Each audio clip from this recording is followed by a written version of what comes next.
We're bringing you updates of business stories from our local terrain. And tonight, I start with something from the finance sector, as the finance minister said Tekpe will have to review the 2016 budget on the backdrop of continuous fall in crude oil prices on the commodities market. Now, the head of Energy, Oil and Gas Unit of the Ministry of Finance, Dr. Joseph Kwadwo-Asenso, has indicated the fall in oil revenue has negatively impacted the fiscal policy for the year.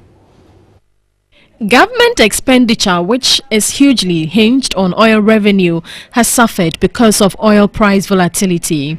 The original benchmark price for the 2016 budget was at $86.02 per barrel, with expected revenue in excess of $969 million. However, upon advice from the IMF, the benchmark was scaled down to $53.05 per barrel, with targeted revenue in excess of $502 million, resulting in a negative difference in excess of $467 million in oil revenue. The ministry will and can only go back to Parliament to effect a change during mid-year, because the law says the minister can revise the budget at the time of presenting the budget or during mid-year. That is when the price or the revenue can be revised. Some watchers of the economy indicate it is difficult to understand the over-reliance on oil revenue by the government. And not really look at those areas of our traditional revenues to be able to plug the leaking holes in that. Look at the number of times the finance minister has gone to Parliament to amend the budget just because of the revenue coming from the oil industry. Ghana was a country that was able to become a middle income without oil. As a country, we should be able to manage our resources well. The most important thing for us to do is fiscal responsibility.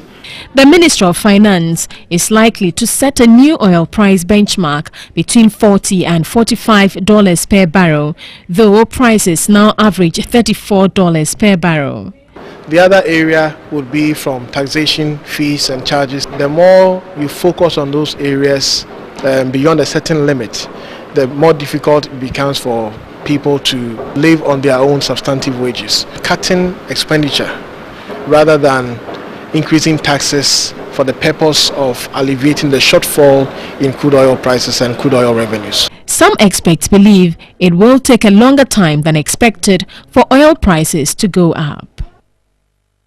All right, so away from the energy sector, let's move into banking, and here the head of finance department of the University of Ghana Business School, Dr. Godfrey Bokpin, says the board of ADB Bank would have to stop interfering in the daily running of the bank if its new MD is to be successful. Embattled ADB Bank is in the news for the right reasons after close to a year of bad press following the appointment of Daniel Asiedu as its new MD.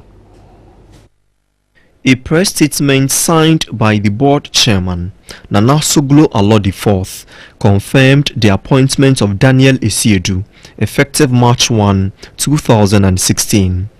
This has generated a good buzz around the bank due to the reputation of the former MD of Zenith Bank with working experience ranging from PricewaterhouseCoopers, Volta River Authority and Standard Trust Bank Ghana Limited, now UBA.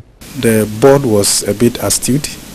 The board was a bit smart in appointing this man. He's got a qualification, he's got the industry exposure, he's got industry presence.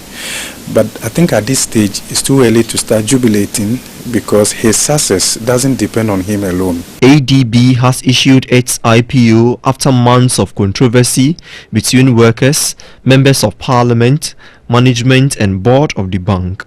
Workers of the company demanded the resignation of the former MD of the bank, Stephen Puji, and the dissolution of the board. The workers accused the MD and the board of selling the bank's head office for $10 million, only to rent a new facility at the cost of 1 million Ghana cedis a month. I want to believe that he fully understands what is going on within ADB, the labor front, the external issues, foreign interest, and all of that. And the fact that there's that lack of unity within the bank is something that he has to be able to tackle head on, and perhaps engineer the right corporate governance mechanisms that ensures the long-term survival of the bank. All right, so we do business, and we're going to make sure we stay on the subject until we get you every bit of the details. Now, we'll still stay with banking, but this time the softer one. 17 customers of Fidelity Bank have been rewarded in the bank's fourth draw of the Save for Gold promotion at Sunyai in the Bono-Ahafo region. The bank seeks to encourage savings culture amongst Ghanaians and reward its loyal customers through promotion. Fidelity Bank launched the Save for Gold promotion in August 2015. The 6-month campaign hopes to imbibe the habit of savings among customers and reward loyal ones with gold prizes worth over 500,000 cedis. The ultimate winner will be given a 1 kilogram 24-karat gold bar, while the second prize winner will earn a 500 grams gold bar. The third prize winner will go home with 250 grams gold bar in the grand draw. 120 gold coins will also be won during the 5-monthly draw. Vida Yateria of Tema Community 1 and Jacob Apibila Ayembila from Jolu took 3 and 2 gold coins respectively as the first and second prizes in the Sunyan draw. 15 other winners took home a Fidelity gold coin each. The Chief Operating Officer of Fidelity Bank, Edward Opare Donko, said the bank recognizes and appreciates efforts of the customers towards the bank's rapid growth. With this promotion, we believe our customers will be rewarded with our cherished mineral gold. We are giving out gold because we believe that gold is a store of value. The Deputy Bono-Ahafo Regional Minister Justice Samuel Ejay urged Ghanaians to adopt the culture of savings to build their financial base for economic growth and development. Let me extend my hearty congratulations to the lucky winners and urge them not to see it as an end point, but rather as a stepping stone into greater financial benefits in the future. I wish to encourage other customers who will not win at this stage to continue to save.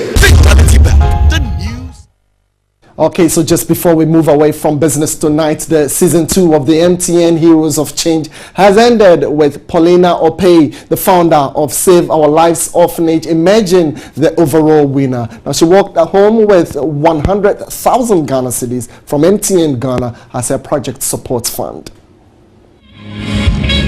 The MTN Heroes of Change initiative was launched in 2013 to reward and recognize hard-working Ghanaians who inspire change in their communities.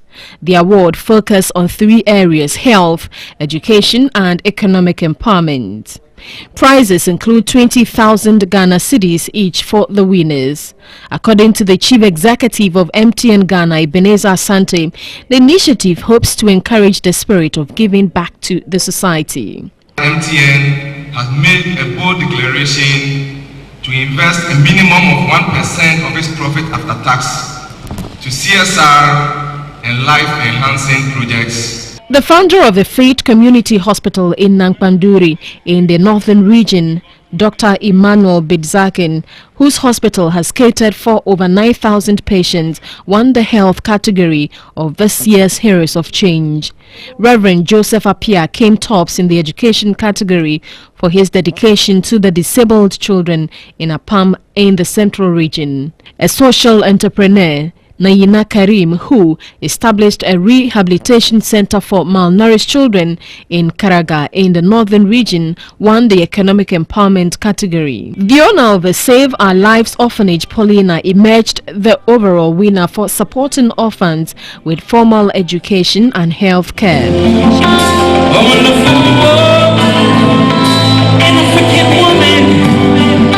she received project support fund from MTN Ghana worth 100,000 Ghana cedi. With the support of family members, with the support of people who know that I'm doing something good for the kids, I get the courage and the enthusiasm to continue.